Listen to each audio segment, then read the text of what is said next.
They said the December wind was sharp enough to slice through bone, but no one knew it could slice through the soul of a child. 12-year-old Evan Carter sat in the back of a car that groaned up a winding Montana road, his thin frame pressed against the cold window, his brown hair matted under the dim dome light. He had no idea that this drive would become the night his life cracked in two. His mother's words, repeated for years, rang in his head like a curse not man enough. Too weak, just like one of those gay boys she mocked. He had learned to stay quiet when she said it, but on this night, silence could not save him. The car stopped where the forest opened into a white expanse of untouched snow. His mother's voice was void of warmth. She told him to get out, that they were taking a walk. Confused, Evan followed her steps onto the icy ground, his breath forming fragile clouds. He waited for direction, for anything that resembled care. Instead, she turned back to the car. Her hand gripped the door handle, and her eyes, cold as the snow beneath them, cut into him. She said the words that would brand his heart for years: "You don't deserve a family." Then she shut the door. The engine roared, and the taillights faded into the blizzard. Evan was left standing alone in the vast white silence. At first he ran, stumbling after the fading red glow, his sneakers sinking into snowdrifts far too deep for a boy his size. When the car disappeared completely, he stopped, chest heaving, ears burning from the cold. The only sound left was the moan of the wind. Darkness thickened around him, swallowing the last trace of warmth he had known. His fingers stung, his lips cracked, and fear poured through him like ice water. He whispered into the night as if begging the trees, "Please don't let me disappear here." But the only answer was the howl of the storm. The mountains gave no mercy. Every cruel word his mother had hurled at him now echoed louder. Weak. Embarrassment. Gay. Not enough. He hugged himself tighter, shivering against the brutal wind. His knees buckled once, then again, but he forced himself upright, desperate to keep moving, to keep breathing. The snow beneath him swallowed his footprints almost instantly, as if trying to erase him from the world. He thought about whether anyone would even notice if he vanished into that endless white. In his chest, panic fought against a flicker of defiance. He wanted to believe there was something beyond this night, that maybe the words carved into him did not have to be the end of his story. The night dragged him down, minute after minute, until exhaustion blurred his thoughts. His eyelashes crusted with frost, his small body trembling uncontrollably. He sank to the ground, pulling his knees to his chest, eyes darting in the dark, afraid of silence, afraid of never being seen again. Above him, the stars seemed cruel, shining over a boy the world had decided was disposable. Yet even there, in the pit of abandonment, a strange strength surfaced. Somewhere deep inside, a voice whispered that survival mattered, that no matter how much she hated him, no matter how much the town might whisper, he was still here, still alive, and still worthy of belonging. No one on that mountain road could have guessed what this night would ignite. They would never imagine that the fragile boy shivering in the snow would one day rise as a man who built his own name, who carried resilience sharper than steel, who turned abandonment into a story that demanded respect. For now, all he could do was hold on against the storm, unaware that his path was already bending toward a future where his worth would no longer be questioned. Sometimes the world strips you of everything, just to force you to see that strength is born not from being accepted, but from surviving the moment you were meant to be erased. This is only the beginning of Evan Carter's story. If you believe no child should ever feel disposable, and if you want to follow the journey of how this boy fought his way from abandonment to dignity, stay with us and subscribe to Heart Stories, where stories of resilience, love, and justice come alive. By the time headlights pierced through the storm, Evan's body was already curled against a drift of snow, half numb and half dreaming. Rescue came not with the gentleness of family, but with the urgency of duty. Deputies wrapped him in a thermal blanket and rushed him to the ranger station. The weight of the cold still clung to him when he was placed on a wooden bench, shivering under fluorescent lights. The sheriff's deputy dialed the only number left in the boy's case file, Gage Carter, a welder by trade, a man who lived alone on the edge of town. Gage was startled awake by the midnight call. His boots hit the floor before the officer finished explaining. Minutes later, he stood in the ranger station doorway, his heavy jacket dusted with frost, his jaw tight as he looked at the boy slumped under the blanket. Evan lifted his eyes, wide and frightened, and whispered words that cut through every wall Gage had ever built. "You won't leave me too, will you?" There was no hesitation. Gage bent down, gathered the boy in his arms, and answered firmly, "I don't leave people behind, especially not you." Within days, Child Protective Services and a local attorney arranged temporary guardianship. Paperwork was stamped, signatures inked. But what bound them together was not legal language, it was the raw promise of presence. Gage had never married, never raised children.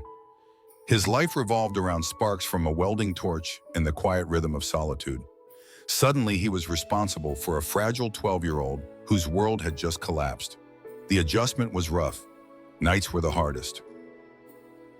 Evan would wake with silent sobs, shaking from dreams of red taillights fading into darkness. Gage, unsure how to comfort, simply sat on the edge of the bed, a calloused hand resting near the boy's shoulder until the trembling slowed.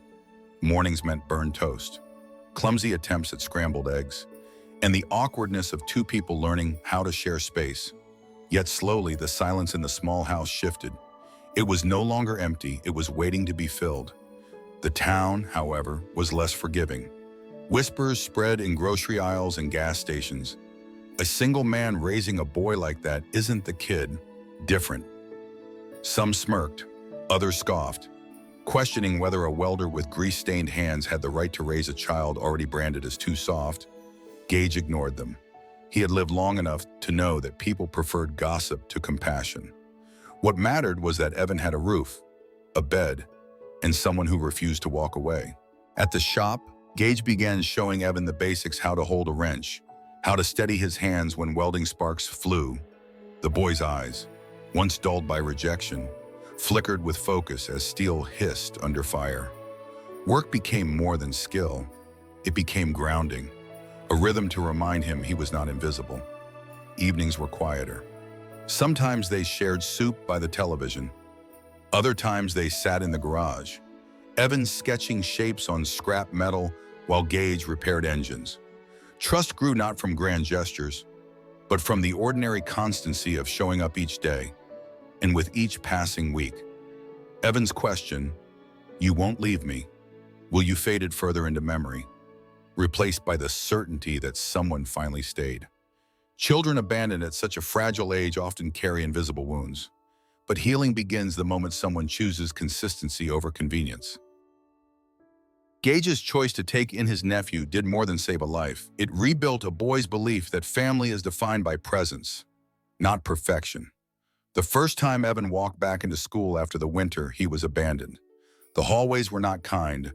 Whispers followed him like a shadow. Some kids smirked. Others hissed under their breath about how his own mother had left him. They mocked the way his voice carried a softness, the way he avoided rough games in the yard. Words like gay and weak clung to him like thorns. What should have been a return to normal life became a daily gauntlet of stares and laughter.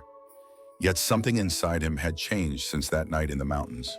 He had survived abandonment, cold, and silence so crushing it could have swallowed him whole. Compared to that, the ridicule of classmates, as sharp as it was, could not erase his will to endure. Evan kept his head down, poured himself into schoolwork, and discovered that excellence in studies gave him a shield no bully could fully pierce. Every high grade was proof to himself that he was not worthless, that he had a future beyond the cruelty of his peers. At home, Gage noticed the boy's determination and built upon it. Evenings were spent in the welding shop, where the hiss of torches replaced the jeers of the schoolyard. Gage taught him how to steady his hands, how to measure twice before cutting, how to respect the material instead of fighting against it. Evan's small frame grew stronger under the weight of tools, his mind sharper with each repair. What started as chores slowly turned into pride. He wasn't just helping in a workshop, he was learning to build and mend in a world that once tried to break him. The bond between uncle and nephew deepened in ways few outsiders could see. After long days, Gage would remind him quietly, "You don't need to be someone else's version of strong. You just need to be yourself." Those words planted roots. They carried Evan through the silent stares of neighbors who still whispered doubts about a single man raising a boy they believed was different. As adolescence unfolded, Evan's identity became clearer to himself. By 16, he no longer saw the point of hiding. One evening, after finishing a project in the shop, he told Gage the truth: he was gay. For a moment, the air stilled, heavy with the risk of rejection.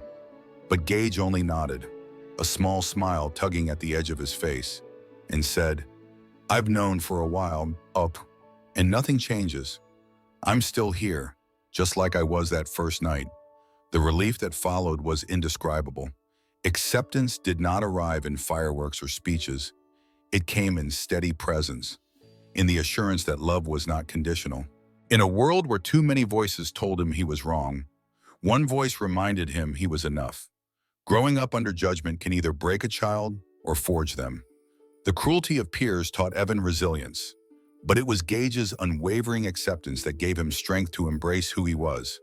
For every young person carrying the weight of ridicule, the lesson is the same: it only takes one steady presence, one person who refuses to turn away, to transform shame into courage. By the time Evan turned 18, life with Gage had settled into a rhythm that felt permanent. The boy who had once been abandoned in a snowstorm was now a young man who carried himself with quiet strength. He had carved out respect in the workshop, proven his skill in school, and stepped into his identity with pride. But the stability he fought to build would be threatened the moment his mother returned. She arrived in a gleaming SUV, polished chrome flashing under the sun, as if to announce her power before a single word was spoken. Dressed in tailored clothes that screamed of money and influence, she stepped onto the gravel drive with a lawyer at her side. Time had not softened her edges. Instead, she carried herself with the same cold detachment that once left a 12-year-old in the snow. Only this time, she wore a mask of contrition. She spoke of reunion and new beginnings, her voice drenched in rehearsed sweetness. Promises flowed easily: private schools, elite opportunities, connections that could open every door to onlookers. It might have seemed like a generous hand extended to an estranged child, but beneath the surface lay her true motive. Evan's late father had left behind a trust fund worth over $1 million, money locked until the legal guardian was changed. The timing of her sudden concern was no coincidence. In front of Gage, she let her disdain show. She glanced at the welding shop with a curled lip, scoffing at the grease-stained clothes and the simplicity of the life they had built. "Do you really want him stuck here, in this rundown garage? Wasting potential," she said to the lawyer, loud enough for both Gage and Evan to hear. Her voice carried not the tone of a mother, but of someone negotiating possession. Soon the town was flooded with whispers again. Stories began spreading that Gage drank too much, that he forced Evan into hard labor, that he lacked the stability to raise a young man. None of it came from truth, but repeated often enough, lies gained weight. Neighbors who once nodded politely now avoided eye contact. Some even wondered aloud whether Evan would be better off under the care of his mother, who seemed so polished, so ready to provide. Behind closed doors, the tension thickened. Evan recognized the manipulation, but the weight of it pressed heavily. He remembered the boy who had begged not to be left behind, and he understood the trap his mother was setting. Yet for the first time, he also felt the strength of choice. He was no longer powerless. Gage reminded him that the truth would hold, that no amount of gossip could erase the years of care and sacrifice they had shared. As the court date approached, silence filled the house in the evenings. Documents were prepared, photographs gathered, school reports stacked to show evidence of growth. Every piece was not just proof of guardianship, but proof of love lived out through ordinary days. Evan saw clearly now that this was not just about money or legal custody. It was about dignity, about refusing to let someone who once abandoned him rewrite the story for her own gain. There is a certain cruelty in how power can disguise itself as care. Promises of wealth and status mean little when weighed against years of consistent love. For every parent or guardian, the lesson is unmistakable. Children do not measure their worth by the luxuries they are offered, but by the loyalty they are shown, and loyalty cannot be bought. The courthouse was heavy with anticipation the morning Evan and Gage walked inside. Rows of benches were filled with townspeople curious to witness the battle. Some came out of sympathy, others for gossip, but all of them carried their own opinions about who should have the right to guide Evan's future. On one side sat his mother, polished and poised, flanked by a lawyer whose briefcase overflowed with neatly tabbed documents. On the other sat Gage, in his best shirt, calloused hands folded, his eyes steady. Beside him, Evan straightened his shoulders. No longer the shivering boy left in the snow, but a young man ready to be heard. The proceedings opened with his mother's carefully rehearsed story. She spoke of regret, of sleepless nights, of wanting nothing more than to rebuild her bond with her son. Her lawyer pressed the theme of blood ties, stressing that no matter the past, a mother's right could not be erased. She painted Gage as a man unfit to raise a child, hinting at rumors of instability, suggesting he could never provide the opportunities a mother with means could. Every sentence dripped with performance, as though her words alone could wipe away years of absence. Then came Gage's turn. He did not speak with polished language. Instead, he laid out the truth in evidenced school records that tracked Evan's steady improvement, medical reports that showed his health had flourished, photographs of birthdays, garage projects, and the quiet moments that stitched a life together. He told the judge, with the same blunt honesty he used in his workshop, that raising Evan had never been about perfection. It had been about showing up. At last, Evan himself stood. The courtroom stilled as he stepped forward. His voice, though young, carried strength that silence could not shake. He told them what the official record never said, that his mother had left him at 12 years old because she could not accept who he was. He declared without hesitation, "I am gay. My mother abandoned me for it. My uncle never once turned away. I don't need someone who remembers me only when money is involved. I already have a family, and it's here." The words cut through every rumor. No one in that room could mistake them for anything but truth. Then came the moment no one expected. Evan revealed that he had earned a full scholarship to study mechanical engineering, the very field he had grown to love working alongside Gage.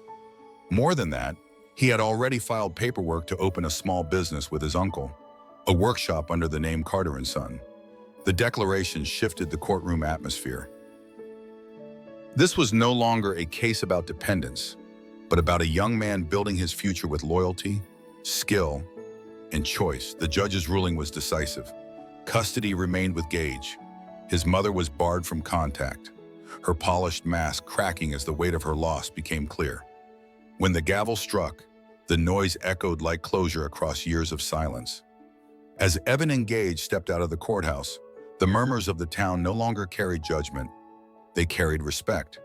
For the boy once abandoned had not only survived, he had risen to claim his place with dignity, refusing to let rejection define him. Family is not written in blood alone.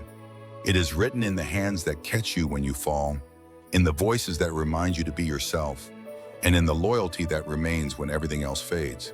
Would you have chosen differently if you were the judge that day? Or do you believe the ruling reflected true justice? Share your thoughts in the comments. And don't forget to subscribe to Heart Stories, where stories of resilience, love, and redemption come alive.